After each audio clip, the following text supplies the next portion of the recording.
మీరు గమనించారు ఒకటి, ప్రతి విషయంలో మనకు పోటీ ఉంటుంది. కొందరు ఉంటారు, వాళ్ళు ఏదైనా తెచ్చుకున్నారనుకో, మనం ఖచ్చితంగా తెచ్చుకోవాలి. ఆమె చీర తెచ్చుకుంటే మనం ఖచ్చితంగా చీర తెచ్చుకోవాలి. ఆమె బంగారం తెచ్చుకుంటే మనం భర్తను పీడించి, హింసించి, నస పెట్టి ఏదైనా చేసి మనం ఏం తెచ్చుకోవాలా? బంగారం తెచ్చుకోవాలా, ఫ్రిడ్జ్ తెచ్చుకోవాలా, కారు తెచ్చుకోవాలా. ప్రతిదీ మనకి ఇంట్లో ఎదుటి వ్యక్తి ఇంట్లో ఏముంటుందో అది ఖచ్చితంగా వాళ్ళ మధ్య మనం ఏం చేస్తాం? పోటీ పడి తెచ్చుకుంటాం.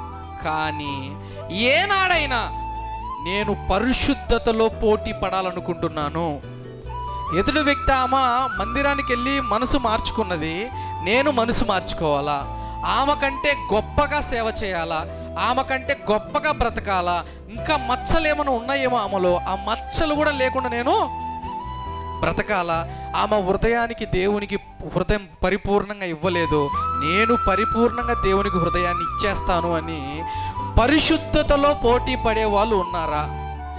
ఆమె స్వచ్ఛగా మంచి స్వరాన్ని, దేవుడిచ్చిన స్వరాన్ని మంచిగా పాటలు పాడుతుంది, అరే నేను కూడా పాటలు పాడాలా, యథార్థంగా మాట్లాడుతుంది, బూతులు మానేసింది, అసహించుకోవడం మానేసింది, దొంగతనం చేయడం మానేసింది, ఎలా పడితే అలా మాడేయడం మానేసింది.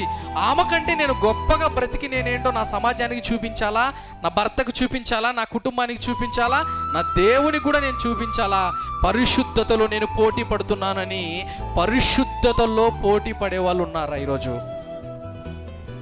లేదు.